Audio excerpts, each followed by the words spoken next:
this event was the event for children to get in touch, get closer to people that are into science, that are humans like you and me. Anyone can be a scientist, and there's no excuse as to why any child should limit themselves. That's what I would say. Okay, so it's onwards and upwards for ATL for 2015 on into 2016, and furthermore, I know you've been doing this for many years. Yes, well, the next thing that I would like to do with ATL is to create a nursery, and in this nursery I would like to have children have a science and language orientation already from a very young age. I think that children shouldn't wait to Key Stage 2 to learn a language, or shouldn't wait any further for science. It starts right in the nursery. So we have the mindset of if we nurture the scientist, the scientific mind of thinking from nursery, I think that is the ground, so children are prepared. There's no "I can't" attitude. The mindset is right from the very beginning, and the children will see no limitation as to whatever is put in front of them. They will have the thinking of "I can do this, that, and beyond." That's the idea. There was empires in Africa called Kush, Timbuktu, where every race came to get books. Yeah. I once heard a man say, "You don't have to be great to get started, but you have to get started in order to be great." And today is a Science and Tech, and it's an event to celebrate British Science Week. Who knew it was British Science Week? So, as you're aware, we've had quite a few workshops. We've got a robotics workshop, which has already taken place, and children will be learning basic electronic skills to create your own robot. Who's already done that task? Have you already done that? Yeah? How did you come here and tell me to do that? I was doing programming. Yeah? Me and Ron. Ah, come on. And Abiol. So this is part of the robotics workshop. So over there we were doing some programming. Children will be learning basic electronic skills to create their own robot, designing their own models out of Lego. Did you guys design models out of Lego yet? That's something that you're going to be doing later. And then you'll be adding it to a circuit as well. This takes place on this floor. If you want to take part on it, it is a paid workshop, which is £12, and it lasts approximately 2 hours. And we've got 2 sessions, one taking place earlier on and another one taking place at 12:30. And then there's a solar panel workshop. Has anyone else done that yet? No. Cool. So that's taking place on this floor. That workshop's £8, and that actually starts at 2 PM, which is why no one's done it. So if you want your child to be nature conscious, then that might be the task for you. Or if you children want to be nature conscious, then that might be something. You're saying yes, yes, yes. Yeah? Cool. And then there's a one-to-one computer coding. I think that's what you guys were doing, yeah? Where you learn basic programming tools to learn how to do your own video game. Ooh! And the workshop is free of charge, but you need to register. But if you can just do that, yeah, take over there. So if anyone wants to do one-on-one computer coding, you can do that over there, yeah? So who likes singing and rapping? Yeah, because I like rap. You like rapping, singing, rapping? Oh, we're going to do a little something later. You've already done the team building thing where you've done the maze challenge. Who done the maze challenge? Who done the bubble science? Lovely. How did you find that bubble science task? It's fine. And what was the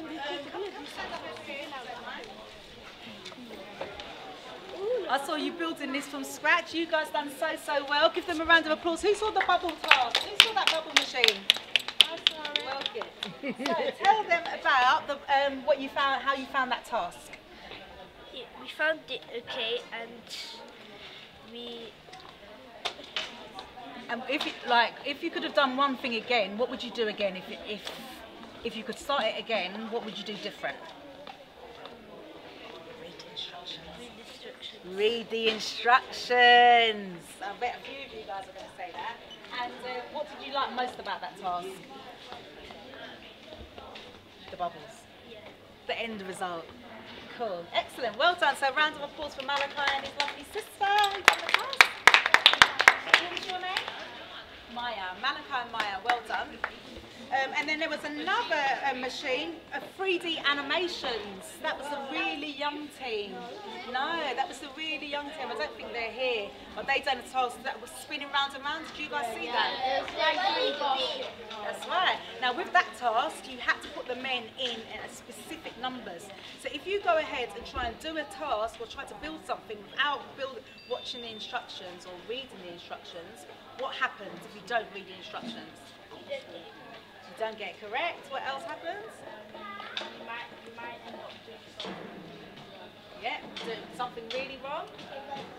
It won't work. That's right. So if you don't go ahead and read instructions, you're just making your life a little bit more difficult, right, kids?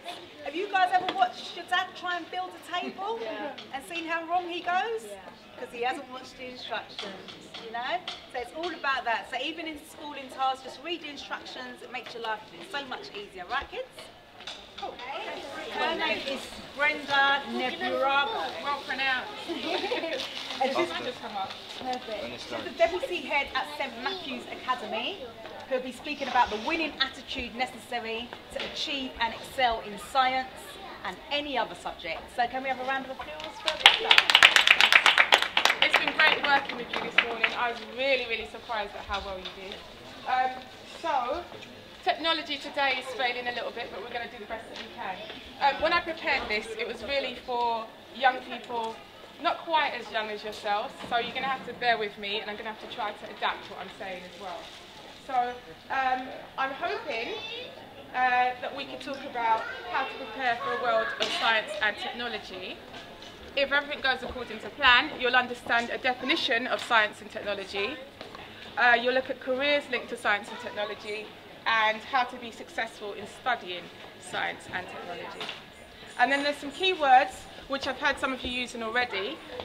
Science, technology, engineering, maths, careers, and mindset. I got quite excited when I heard somebody mention mindset earlier on, because I'm all about that. So the first thing I was going to say to you is that computer games can be used for learning. The computer can be used for learning. I mean, really, really. Rather than being on, I don't know, you're too young to be on Facebook anyway, you can use technology to help you to learn. And some interesting research is that in this country, about 70% of teenagers or young people have handheld games consoles. And about 90% of you have a computer at home and a mobile phone. Even at your age, probably. Hands up if you've got a mobile phone. Hello. This is one of my students. Right, but teachers, of course, unlike myself, most teachers don't own any of that. They don't own handheld consoles. And you've thrown me now. They don't own handheld consoles, and they don't use technology to help students to learn. But there are lots of different things that you can do using technology to learn better. So we're now going to be working with a team called WISE, W-I-S-E, which stands for Women in Science and Engineering. And Abby Cecil is the lady that's going to be leading that. So can we have a round of applause, please, for Abby? I'm going to talk about a very similar thing than the lady who just went up before me. So science, technology, engineering and maths. Can someone tell me what the abbreviation for that was? STEM. Yeah, so I'm going to talk to you about STEM stuff today, but in particular, technology and programming. So who had a go at the programming challenges today? Oh, who did some programming? Who did a little bit of robotics? Yeah? Great. I study computer science, so I'm a computer scientist in training, or a programmer in training. One of the first programmers was a young lady called Ada Lovelace. And this was ages and ages and ages ago. This was about 200 years ago. And this lady called Ada, she was married to a very, very wealthy man. And she worked as, and she loved doing her hair, and she loved going out, and she loved having her makeup done, and she was a very, very girly girl. Her father said, oh, we don't want you getting into, we don't want you getting into programming or anything like that. You need to do something nice like darkening or something else. But she did do a lot of research for a man called Charles Babbage.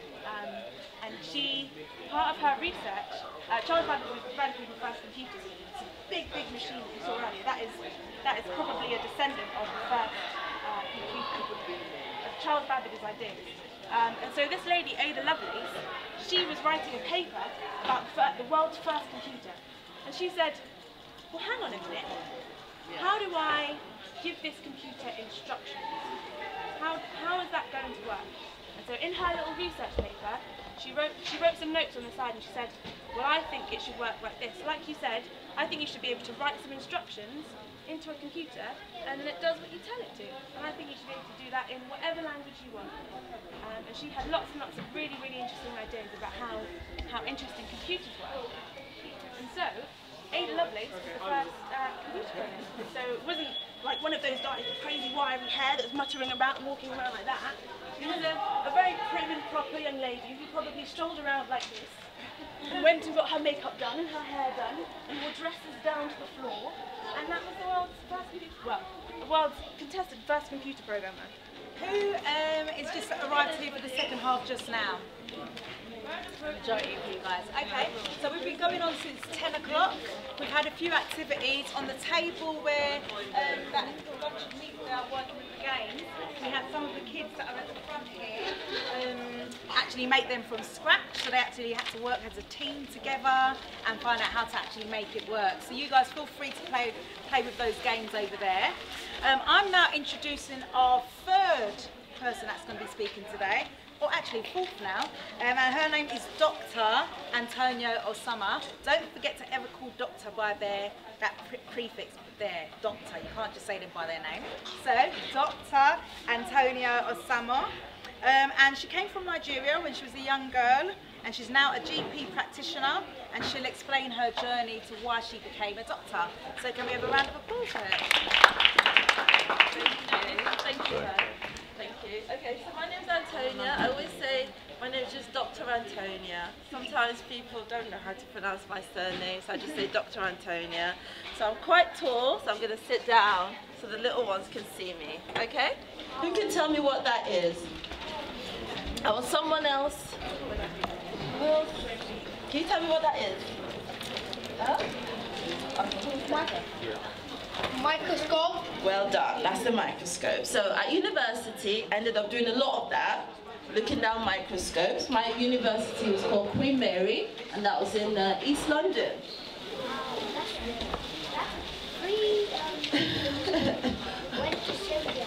Oh, you know a lot about the news. I did biomedical sciences, and I made loads of new friends. There's so many new people to meet at university. They came from all different backgrounds, because at my school everyone was from the same place and lived next to each other. But university is so much bigger. Everyone comes from everywhere. And also part of university was also still wanted to help young people, so I went to colleges and schools and helped them along with their work and things like that. So I worked really hard as well. It was a lot of fun. You make new friends, you do new things, but also you have to study, and you end up doing a final project, which is all in the lab. You spend hours in the lab, hoping things grow, okay? And then I ended up getting a bachelor's of science, because when you finish university and you do sciences, you get a bachelor of sciences. So that's a really proud moment, because you have this really big degree and you say, that's my achievement. After all these years, they give you a piece of paper. Anyways, it was still good, okay? It's fun, but, I really didn't enjoy working in the lab after that. I didn't really get to meet people, because all my time I was meeting new people. I was still curious, but this time I was working on things about, curing people, but I wanted to be able to talk to people. I wanted to communicate with them, and I wanted to see if what I was doing was making a difference in their lives. So I went to another school.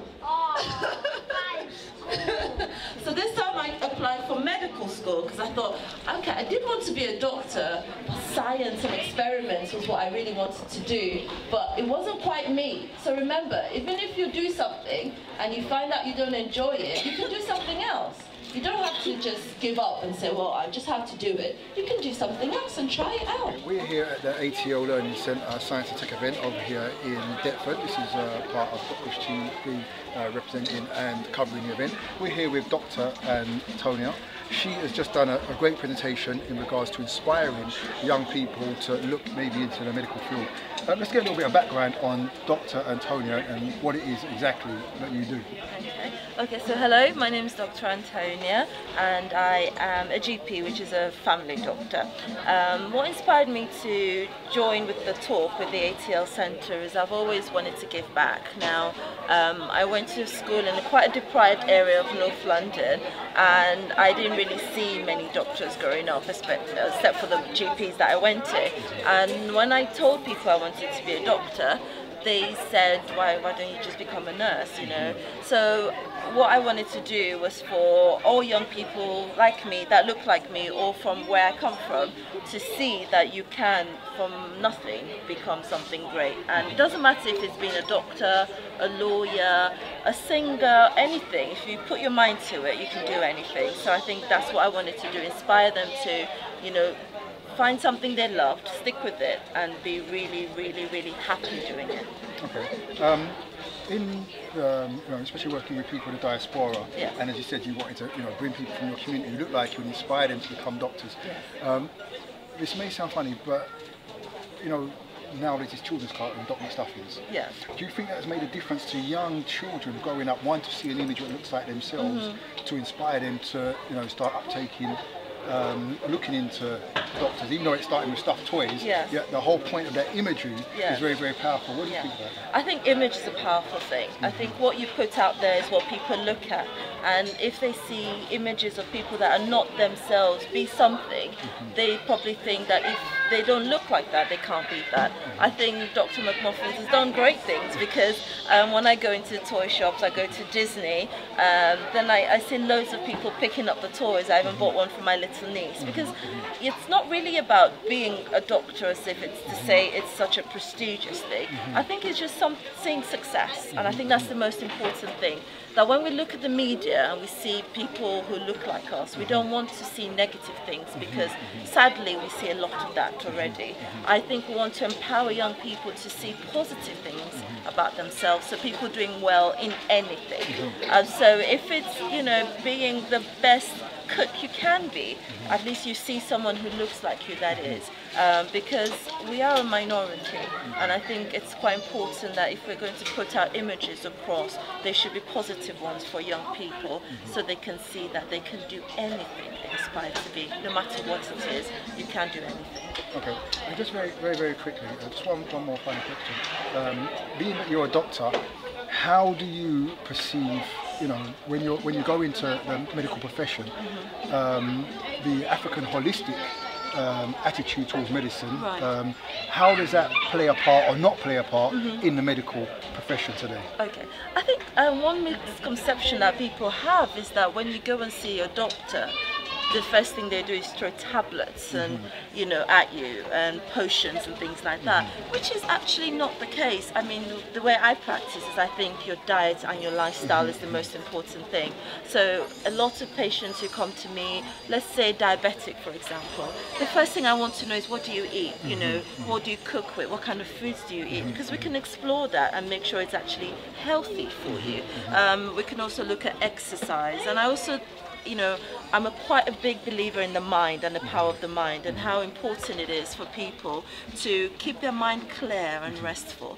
So, my mum, believes in, herbs and things like that. And, I also believe that there are certain foods that are actually very good for us. Plantain, palm oil, I'm all for that. So I think, you can work in partnership, but I think when the condition is very severe and you become very unwell, then I think it's time that if we know that some medicines and antibiotics or pharmaceuticals work, I think we should give it a try. So you can work in conjunction, and the two can marry each other together as long as they understand that they can be separate too. But when times get hard and when diet holistics are not working, then you need to recognize that it's a time probably to seek someone who's a bit more specialist in that field who can help you. Okay. I'd like to thank Dr. Antonia for giving us time on Gotkush TV. Thank you very much. You've done a great presentation, and I hope some of these young people here today have been inspired based on what you've said to start looking into, as you said, just not the doctor's profession or medical profession, but a higher profession, and to set their goals at a certain level. Yeah, I think just to end up, I think the key thing is to motivate young people to understand that there are careers out there that they probably think they can't get into, but they can. And the more of us, of ethnic minorities, that are in that position of, let's say, power, then you can actually change things. But if you're not there, you won't be able to change things for other people that like you. Okay? Dr. Antonia, thank you very much. This is Gotkush TV. We're going to move on to the next guest very, very shortly. We're here with GKTV. We're coming to the end of the event now. Watched some great presentations shown. One of the great presentations that I saw was by Astamari here. He spoke about coming from more Afrocentric view in regards to aspects of the science. Definitely dealing with the numbers and the binary. Give us a little bit of information of exactly that which you do. Okay, I am Astamari Bartok from Schools of Unified Learning. I'm the principal teacher for our Cultural Arts Foundation. And so we have a teaching discipline which we call Yitumur Urket, which means unified knowledge, and it's a Pan-African cultural approach to learning which integrates learning. It brings together the arts and the science and the math. These ideas in the standard system of education, these things are fragmented, but in our approach we unify them. So the presentation I gave today was looking at one of the processes that we use around language, which opens it out. So that in language we should have, as well as a good script with a good base of sound attached to the script, which the Ethiopian script has that. We should also have ideas of sign language, ideas of number value, ideas of musical value, so that you can convert a word into many different forms, thereby opening all faculties for learning. So for today, because it's Science Week, we presented this as part of the language of science, like this. That's what we did today.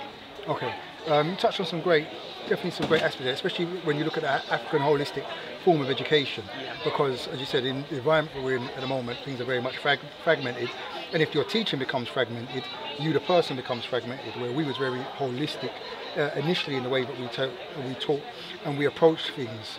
An event like this today, what is the importance of having such events which have a great range of different sciences, and then once these have been portrayed in events like this, how do we then take it to another level to amalgamate this all into one form of education? Okay, well it's a very important thing, so I commend the ALT for organising it, and particularly the robotics. This program, we also had a program regarding Schools of Unified Learning and the Abundance Centres UK Trust, which I'm a member of this. We also had a Science Week program where we featured this event inside our program. So it stood distinctly regarding robotics, and not many of our community tackle that kind of technology in terms of advancing it. But obviously it's a universal science, and mathematics as it stands are universally accessible. But that said, there are communities that are very far removed from it, even more far removed than people in the country generally are. So it's important to, one, to bring the subjects forward, and two, to try and make it accessible to communities that don't normally access it. So yeah, it's very special for that. And this is a course that you're running over the period of this week. Do you run many courses, and are your courses accessible for people all over London? Okay, well actually this is a program for Science Week. Our program, which was You Learn Naturally Science Week 2015, was a program of promoting science from African perspectives. And so we've had a number of events over the whole time. Now, that's for this week. Our intention is to have another program like this, another Science Week program in September, and then from that point to have them every quarter, every 3 months, and that's just for the Science Week. But actually the Trust, Abundance Centres UK Development Trust, is about securing spaces and developing spaces for learning and developing cooperatives. It's actually a learners cooperative, so we're structured to be an umbrella organisation to support. It could be collectives of parents, collectives of teachers, collectives of professionals in any field of education related to form good structures that then can get resources and be supported by an umbrella entity, so we're the umbrella for that. Today I spoke for Schools of Unified Learning, which is a member of this. And so, you know, there's a couple of different hats that we wear for that. In regard to course, what I spoke on today is part of a course called Educating with Unified Knowledge, Foundation 1. And so that can be accessed through our online portal at abundancecenter.org. There's a course, Educating with Unified Knowledge, Foundation Course 1, and this explains fully the value of recognizing a cultural orientation in your learning pedagogy, as in your learning approach, what the cultural value is, in recognizing clearly what the objectives are, and also in recognizing what the principles, processes and protocols are that you use to achieve the objectives. So we spell it out. And today I gave out a one-page summary. It sounds like a lot, but it is. You can put it on one page and summarize it, so it cannot be that much really. But that said, each element, because everyone is used to a very fragmented standard system as normal, it appears holistic measures or holistic approaches appear maybe abstract or unachievable. But the truth is that education in Europe is reforming. Education globally is reforming, and standard systems of education in Europe are recognizing systemic problems in regard to STEM. In regard to STEM, let alone STEAM. STEAM is with the A's with arts, bringing together the STEM. But in the business of science, technology, engineering, math, there's insufficient take-up by young people and families. Thereby, the technology and the innovation that's required to keep economies working in a certain way, this is failing. There are other reasons for the failures, but we're going to explore that. Yeah, that's another reasoning. But the education system, the national, the governance of the country recognise it as a problem. So these things are very important, and our work we feel it's a ground effort, even in terms of families owning the education process. So we have a term, we say family-directed learning. And with the learning pedagogy, we want families to know that they can, if they think it through, they study a course like the one that's illustrated here, Educating with Unified Knowledge, Foundation Course 1, that you can reclaim your ability to hold family-directed learning, to master family-directed learning, and to have it more power. Then networking families around that, there's a power for that. Okay. You know, that's a real community innovation that can happen with that. Or even the language that I would use is a disruptive innovation. That is something that can just change the whole game, the thing that's been happening. A lot of concern with families about underachievement, lack of inclusion, exclusion, and all manner of bad character, poor character development, all these concerns that communities have. Something like this can radically change that. Okay. Yeah. Well, I mean, that has been very, very interesting, and I know there's a lot more and things that you cover. So, you know, maybe in the future, I'm presenting on a radio show. You can definitely come in and spend some time. We can explore these finer details a lot more. You know, the show that I do is supported by Gotkush TV.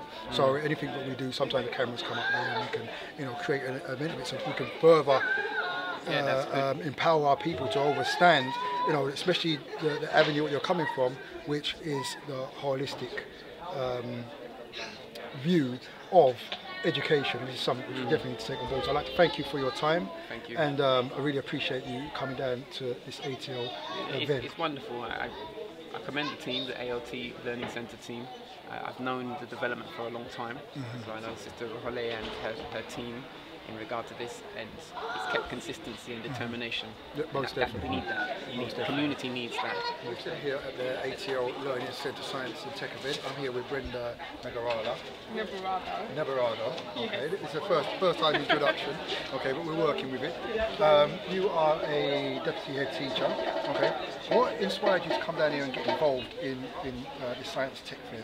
Well, I knew that they were looking for somebody to talk to young people about getting into science and technology, because careers, and that's really what I'm about. I think a lot of the students that I've worked with have gone into science and technology careers, and without even realising it at the time, I think their science lessons and that whole experience at school has inspired them to go on to study science and technology. Right, okay. Within the school system, how do you feel that young Nubian children achieve? Is there a serious case of underachievement? Is it issues you find at home? What do you find some of the core problems are? I think I think the main problem is lumping all of them together, actually. And I think it was only up until a couple of years ago that they started to track Afro-Caribbean and I suppose we say Black African children as separate groups. And I think that the structure in terms of the education for both of those types of young people was different at a certain point. And so they would perform, say, especially Black African boys would perform very differently to some of the Black Caribbean boys. And then there was realised that there was a difference, and then money was put into students, minority students, and I think that allowed them to be more on par with each other. In fact, now the most underperforming group is white British, white working class. So I think that you know, so long as people recognise that there is a difference between the different groups of black children at school, I think that's the most important thing, rather than lumping them all together and assuming just because they have the same skin colour that they have the same needs. Right, okay. I do remember several years ago when they used to do the IQ test, and they always say young black children underperform in the IQ test. Yet it was found that when they changed the IQ test and changed it to more creative-based IQ test, they performed. So do you feel that the structure of teaching, obviously we're over in the West, and you can't come to somebody else's house and say to them, look, you have to change things according to us. But do you find that if young Nubian children were taught differently by the way that they absorb information and express information, there would be also maybe a change in their academic achievements? I mean, I'll tell you about my style. My style is, as soon as I start teaching all those kids, I don't see the colour, I don't see the gender really. When you're planning, obviously you have to plan to meet the needs of the students. But as soon as you start teaching a lesson, it has to be, you have to forget about all of those, any boundaries. Of course you respect the differences between students. So I think there's not a one size fits all. And I think that learning styles in general, whether you're a visual, an auditory or a kinesthetic learner, that has to be catered for by educators regardless of colour or background. So again, I'd say the most important thing is recognising that our children are different, whether they're Caribbean, whether they're African, even postcode to postcode, there's differences, and the genders also, whether you're a black male or a black female. So I think the single thing that helps the most is recognising those sorts of individualities, not just in terms of colour, but in terms of the individual child. Okay. And do you think economics also plays a part? You did mention postcode to postcode, and obviously, you know, different postcodes have different opportunities and then other opportunities. Absolutely. So does that play a major difference? Yeah, I mean, and also attitudes towards parents, you know, in the students' backgrounds. I remember, you know, a while ago, as a senior leader within a school, you know, there are conversations that happen sometimes around the table, and I remember one of my colleagues saying, you know, these children, their parents don't aspire to be much. You know, they're cleaners, they're, you know, all sorts. And I said, well, actually, a lot of those parents have got so much motivation that they've left their home countries, they've travelled to the UK so that their children can have a better life, and they've sacrificed for them. So that doesn't change the fact, though, that financially and economically there are some serious issues, and there are certain experiences that some of our children won't have, but some of their classmates will have had, that will enrich their education and allow them to access a curriculum a lot more. So yeah, I would definitely say that economically our children are at a disadvantage. And obviously, being a deputy school teacher, do you work in the private sector or state schools? So it's very strange. I myself had a private school education, and so it was a bit of a rude awakening, I think, when I started working in a secondary school, like in a comprehensive secondary school, and being smart wasn't always seen as being cool, and for me that was a big big thing, a big deal for me, and I think that it doesn't matter if it's private or a state school education, so long as you can change the perspective and link learning to being seen as what's cool or what's trendy, I think that's the important thing. And obviously this event is to do with science and technology. Yes. Okay. How important is it, do you find, that young people should pick up science and technology, especially as the way that the world is moving, the technology, a lot of the events what we've presented here today, such as robotics, the solar panels, the different technical aspects, how important is that children get a grasp of fundamental science and where can it take them in the future? Because a lot of people look at science and go, well, I'm going to use that, what can I do with that? But what does it open up the doors to? I mean, that's exactly what I was talking about.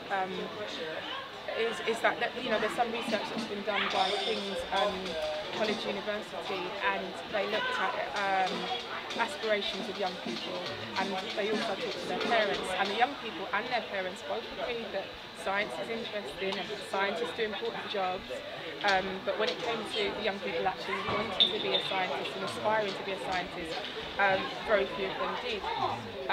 And so the other thing they looked at is the sort of careers that young people do want to go into. And they found that a lot of the different careers that young people wanted to go into actually do link to science and technology, and STEM, science, technology, engineering and maths. And it's more a skills-based thing. Are you a creative thinker? Can you work as part of a team? Can you design things? Are you innovative? And those sorts of things apply to all different types of careers. And in the presentation I did, I was talking about the fact that we've got to get young people ready for careers that may not even exist yet. And they're great problem solvers. We saw, 6 and 7-year-olds putting together electronic kits and doing the robotic workshops, and I didn't think they'd be able to do it, but it was amazing. So if we tap into the potential that they have, then that's the best way, I think, to prepare them for science and technology careers in the future. In science and technology, engineering and maths covers practically every career you could go into. Okay, a lot of our youth, we walk into any school playground, every young person's an MC.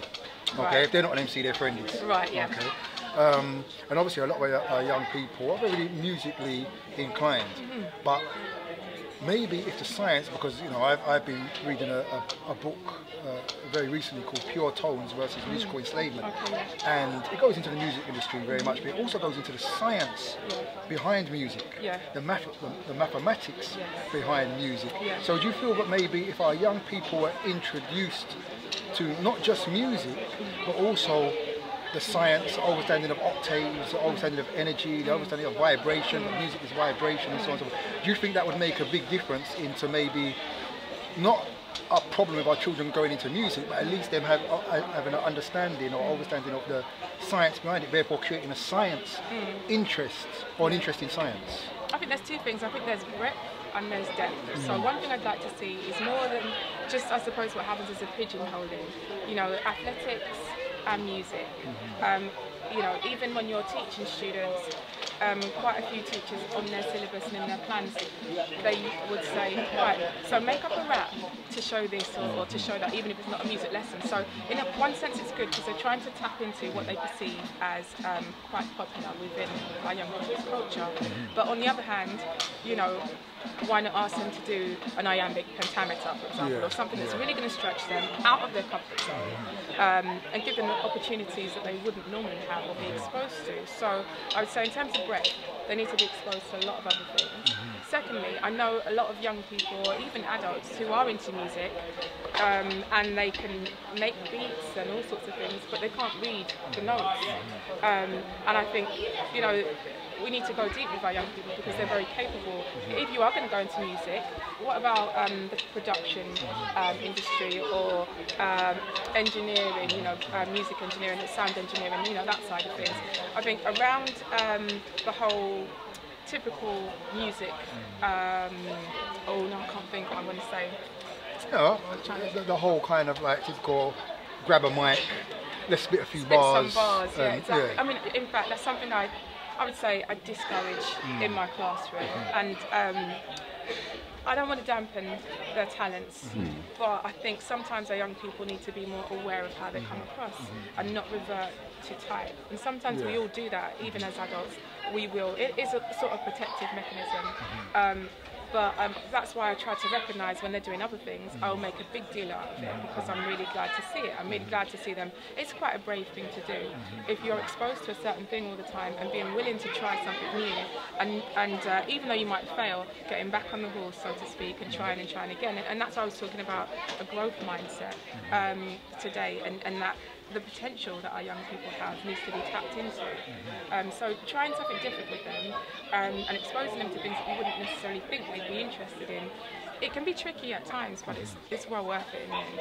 Okay. Well, you said to me at the beginning of this interview that I don't think I'm going to be very good. I don't know where you're going to come with. You know, you've just flowed. Thank you. You know, finally to wrap it up, how would you, an event like this by ATL, which I know there's a lot more events coming up in the future, and also we've got Push TV within itself.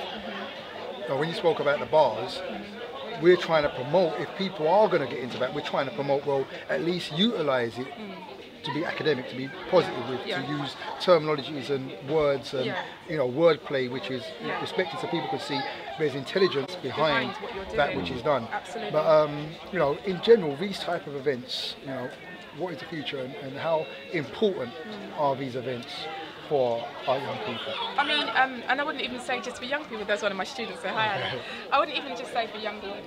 For myself, I have worked with as many of these events as I could have, and I really didn't know what it was going to be about. I didn't really know what to expect. I was actually stunned at the calibre of people that came up and talked to our young people. So first of all, I think our young people, if they can tap into and find where these sorts of events are being held, I think they're very fortunate, because I don't recall having that sort of inspiration or that sort of opportunity when I was younger. Secondly, I would say we need to have follow-ups, definitely have follow-ups, and make sure that we market ourselves correctly, so that in a format that young people will understand, or in a format that will reach young people, whether it's through schools, through churches, or through parents themselves, so that we can sustain it and it's not just a one-off. If they do have an interest that's sparked today, for example, where can they go to find out more?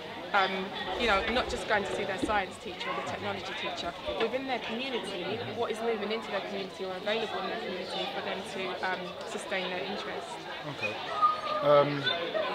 I'd like to say thank you for the guest. She was very reluctant at first, like, I'm not too sure, but if you're listening, I think anybody out there who's watching this now will just think, can we have some more, please? So we're going to try and get her on www.supremefmlive.me on the Coptic Essential show in the future, so we can continue this form of dialogue and information, and empowering our community to see not only education, but see images of colour within education. As deputy head teacher, my children go to a school where the head teacher is a Nubian woman, and it's very good seeing. I know it's happening a lot more in this day and time. I would say even in my schooling, say in the 80s, it was there in pockets, but the opportunities to support that and outside of that and within the community weren't necessarily there. So we had other things that we had to kind of combat and put into place at that point in time. So this is something I'm very, very interested in. And I think that my main message would be that whatever it is our young people are going to do, whether it is music, whether it is science, whether it is technology, they do it and they do it well. Like you said, learn it inside out, use the right keywords, speak, use language in a way that as many people as possible are going to understand, and also so you get that respect that you deserve if you've worked hard at whatever your passion or interest is. Okay, one more final question I have for you. Yes. What does the future hold for yourself? You've become qualified. You spoke earlier on about going out speaking to people, so on and so forth.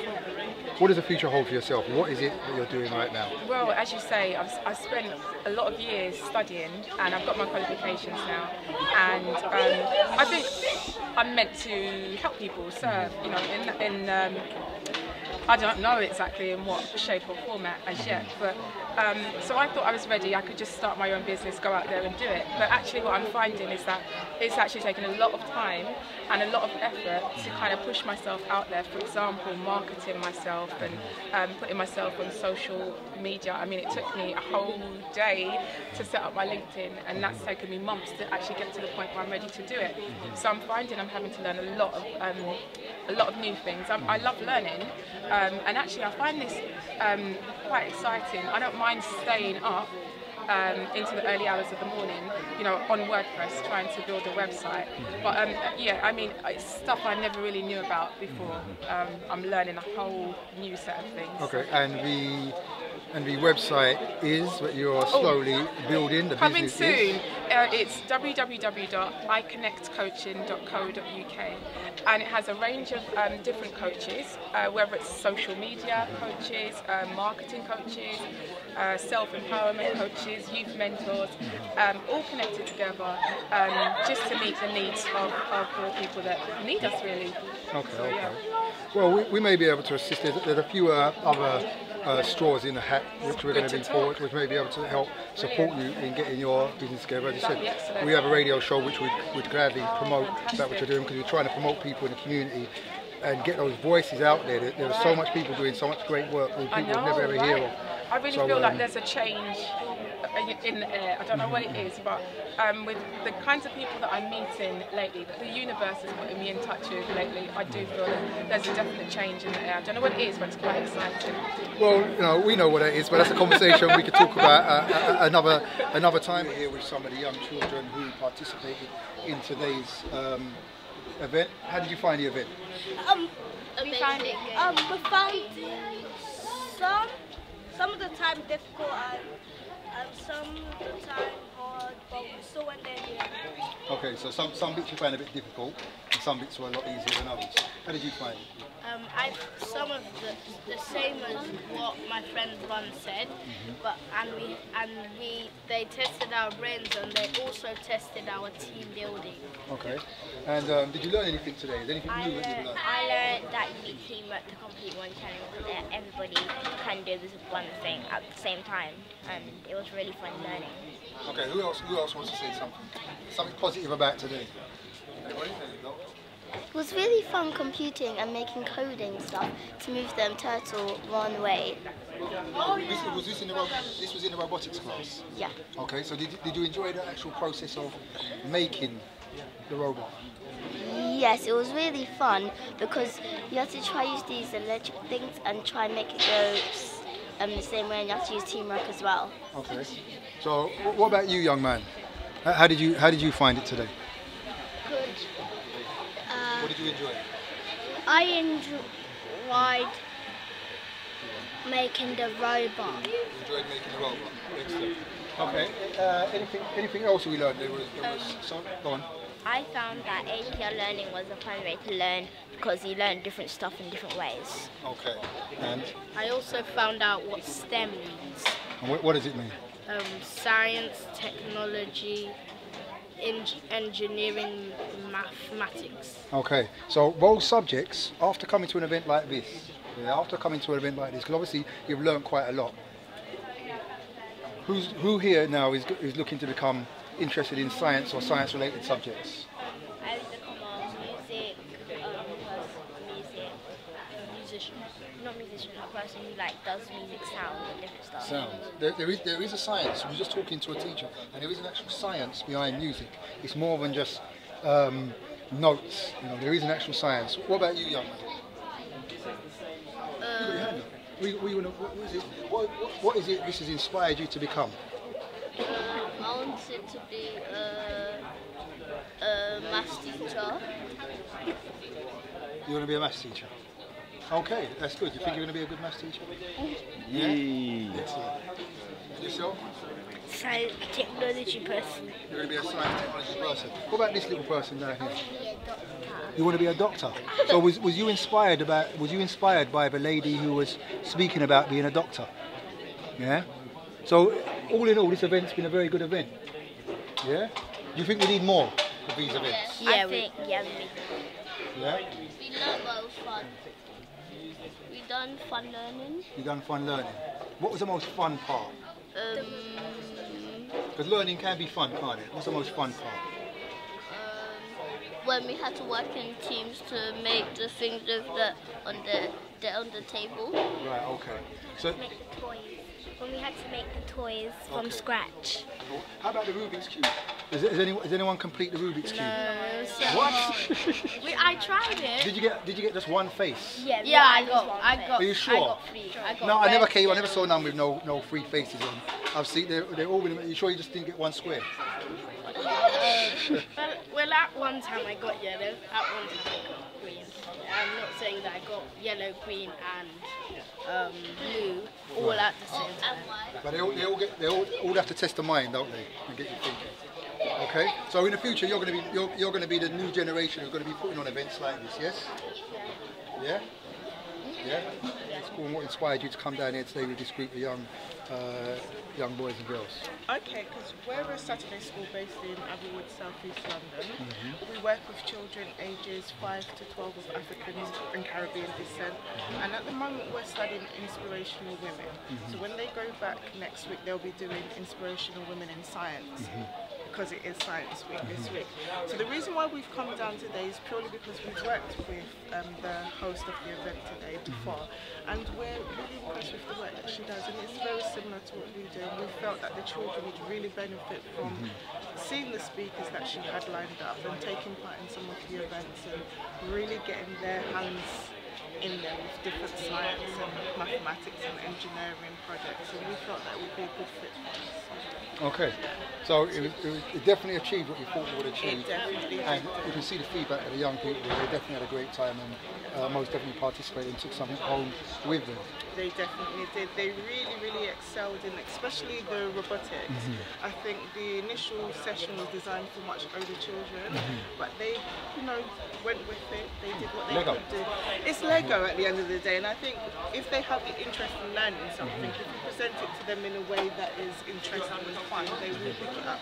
And surprisingly, the girls picked it up very quickly. Well, I mean, there is a secret about the women, especially when you're saying about science and technology and dealing with great women and so on and so forth. But there is definitely a difference between men and women, and you're first to hear it here. Scientifically, it's a proven fact that the women came first. You heard that. You heard that from a man right here. So that's something which but this is things we have to inspire. We have to use science to go into the root of who and what we are as a people, and things which we knew, in the great civilizations of old. Certain things that we knew, which we no longer know today, and maybe modern science doesn't quite pick up or understand things or concepts. I think that you had the brother who was talking about the language and the binary and all that language, and these are ancient African principles. So I definitely feel, and maybe you'd concur, but not only is it about educating our young people, but definitely having the Afrocentric view of science, which kind of some things correlate with science as it is today, and some things are far more advanced, and the rest of the world is waiting to catch up with. That's the thing, and I think it's unfortunate that a lot of the younger generation doesn't realise that most of science is based in Africa. That's right. The history and origin of a lot of the things that we do today comes from practices that were practiced hundreds of years ago in Africa. And what's really good about events like this, it brings it home for the children. So not only the Afrocentric side of things, but also the female side of things, which was really good for the young girls to see that there are women in science, there are black women excelling in fields, in medicine, and we had a deputy head teacher, I believe, and a GP. So it's nice for the children to actually see women in those roles actually fulfilling their potential and saying that you too can do these things. So, and the Saturday school teachers. Well, exactly. People don't realise how important education is and roles, and especially having role models. So we take our hats off to the great work that you're doing, and do look out for Got Kush TV. We're going to be on a media platform, so I know that young people, media is second nature. So you'll be able to see a lot of the great stuff we've done, and we make sure we inform yourself when this stuff goes out to would you like to give your Saturday School a little plug quickly whilst you can? If I may, we are LPF Kiddies Club. We're based in Abbey Woods. Our email is lpf-kidsclub@hotmail.co.uk. So if you want to get in contact with us, find out what we do. Our website's rather long, but if you search LPF Kiddies Club, you will find us. Thank you. That's LPF Kiddies Club. Well, I'd like to thank you, young children. Do you enjoy what you do on a Saturday?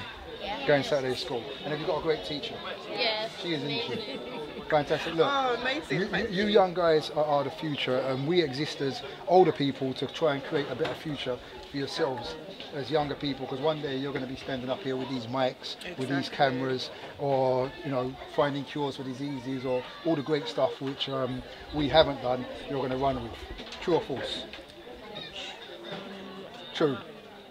I think that's the thing, getting them to realise that it is a possibility, that it's not something that is so far from being normal, that it is a reality that is achievable by themselves. And I think that events like this brings it home to them. It allows them to see that yes, they can do these things, and also it lets them realise that they're relevant to them, because a lot of the time they don't realise how relevant science is to them. They understand the maths and English relevance, but not the science or the engineering or the technology. So it was really, really good. Let me give you something very quickly, yeah? You know where Egypt is? You've heard of Egypt? Yeah. Egypt is... It's in Africa. Okay, it's in Africa. Not Middle East, it's in Africa. Okay, and when you go and look on the pyramids and walls, you see people who look just like yourself, yeah, which are dark-skinned young people. This is the people built, and they built. Obviously, you've heard of the pyramids. Yeah. Do you know what? Not one company today, okay, not one engineering company, whether it be across Europe, China, or any place where they've got all these massive engineering companies, they can still not figure out how you. I say you, because it was grandparents and great parents built these massive pyramids. So we're going to need a few more of these pyramids in the future. So you better get your science. You better get your science right. Okay, young people, take care and have a great journey on. Thank you very much. Thank you. There was empires in Africa called Kush, Timbuktu, where every race came to get books. My success to you, even if you wish me the opposite. Sooner or later we'll all see who the prophet is.